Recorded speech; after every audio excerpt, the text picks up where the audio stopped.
Vish may not have as much to say as me because I'm 12 years older than you. Am I 12 years older than you? 12 years older than you? All right. My brother's 12 years older than me. It's kind of interesting. Anyway, so the difference between Kyle Shanahan and Mike Shanahan, I've been thinking about it. They're both brilliant. I mean, Mike has to be very proud of Kyle. He really raised one of the most respected coaches in the NFL. I'm sure Mike feels about Kyle the way my dad feels about me. Probably even more proud of Kyle than my dad is. I don't know how my dad likes me that much. I don't know. Anyway, I think there's a key difference between these two, though. It seems to me, and I'm throwing this by you to see if you disagree. It seems to me that what Mike Shanahan was able to do, and I don't know if it was strategic or if it was just happenstance, if it just worked out that way, but he linked up with John Elway in like 1985. He was a wide receiver coach at Florida. He got hired by the Broncos, and he became very close with John Elway. He was his coach. Their wives were friends. They were friends. They were close in age. And he was always able to come back to Elway.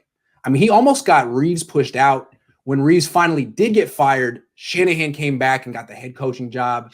And really, his association with Elway made his career. He never did much after Elway retired. He did have that Super Bowl with Steve Young as well. Kyle hasn't been able to cultivate that kind of a relationship with a future Hall of Fame quarterback yet.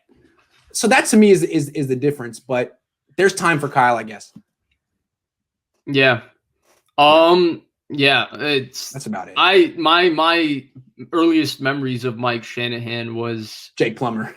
Yeah, Jake Plummer was it 2006?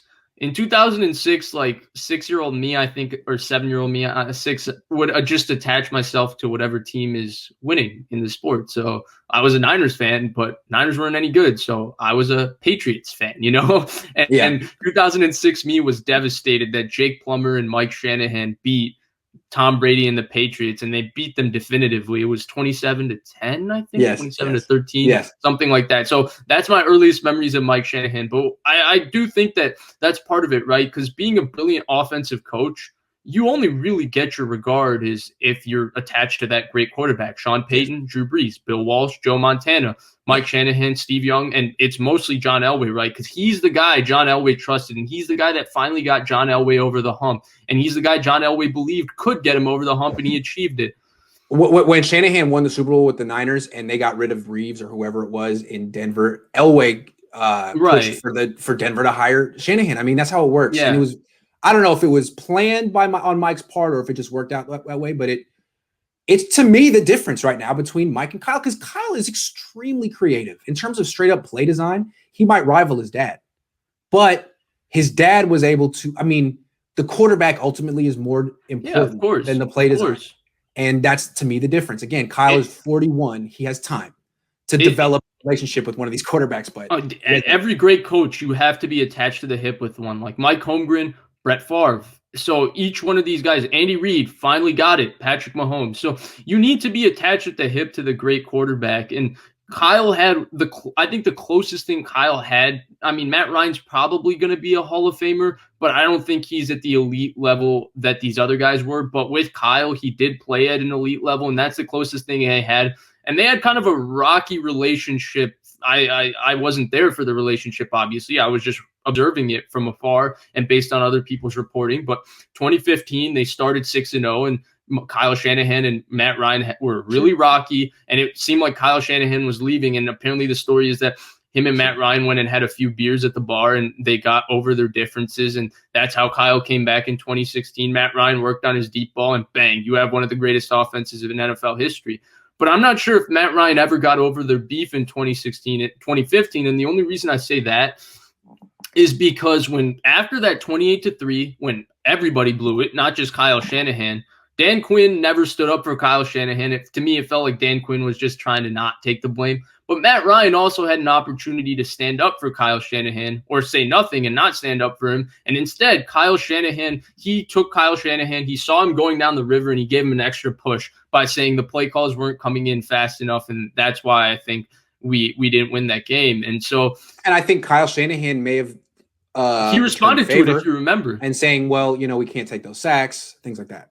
So he responded to it. Yeah. He was asked about it when he became the head coach, and he said, the thing I was most proud about in Atlanta was that we never had a delay of game penalty, and we never had a they had some statistic where they didn't have any timing pre-snap penalty, and he said, it's a lot more into the game. Like, I could call the play at 15 seconds, but if I call the play at 15 seconds and the quarterback sees this and the quarterback takes a sack, then he went on one of his longer kind of monotone rants. But the outline was that he defended himself and said, I'm really proud of the fact that we didn't have a delay of game penalty, and I thought the play calls were coming in fast all season. So there was that. I don't know how much stock to put into that. I don't even know if that's a thing. What's interesting is you mentioned how these coaches have to be attached at the hip with a quarterback, and you said Andy Reid with Mahomes, which got me thinking, yes, he was also attached to the hip with McNabb forever. Believed in McNabb.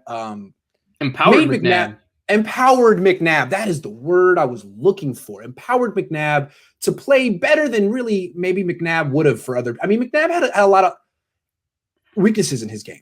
Wasn't McNabb the quarterback that when they took him, Philadelphia went berserk and booed because they wanted Ricky Williams? He was always a little overweight. His mechanics were terrible, but he was a playmaker. He could run, and he won. Andy Reid went to like 5 straight NFC championships with the dude. Anyway, so it worked with Andy Reid and Donovan McNabb, who was maybe a B+ quarterback. Kyle gets Donovan McNabb, and they are at each other's throats immediately. I mean, it's documented that it didn't work out. So that was the first one.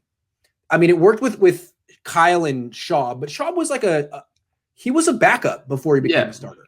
He was a backup to Vic, right? In Atlanta. Anyway, so it didn't work with Kyle and McNabb when it worked with McNabb and Reed. It didn't work with Kyle and RG3. I'm not taking sides. That's just 2. There was some friction between Kyle and Matt Ryan. And it seems like, I'm not saying there's friction between Kyle and Jimmy, but it's not exactly a happy marriage. So that's 4. No. That's 4. And Kyle was never fully happy with Jimmy. How many times as a 49ers fan, how many times do I have to read that same stupid report? Kyle Shanahan has his reservations about Jimmy Garoppolo, and he feels he can win with any quarterback, that even one that isn't as highly paid as Jimmy. But they like Jimmy. I read that same report, rinse and repeat, probably like 25 times in the last 2 years, and I hate reading it. It's the worst thing you want to read, because you want, as a fan, you just want your quarterback coach to be in co-concert, ho-hum, everybody's doing a little dance and a little jig and being happy together, but that's not the reality of business.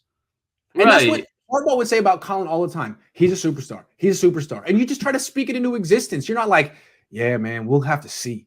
I don't know. Yeah, and so right, and it's an unfortunate reality, but yeah, I do think it's something to observe, because who knows, right? Who knows with Kyle Shanahan? It's tough to take a side on what went wrong, because I think there's a lot more that went wrong that nobody knows about. But there is a pattern here of him not getting along with Donovan McNabb and RG3, and Matt Ryan was rocky, and Jimmy G, he wasn't 100% there, and he could be right in all 4 of those situations. But it's just one of those things where there's smoke, there could be fire, or there's usually fire.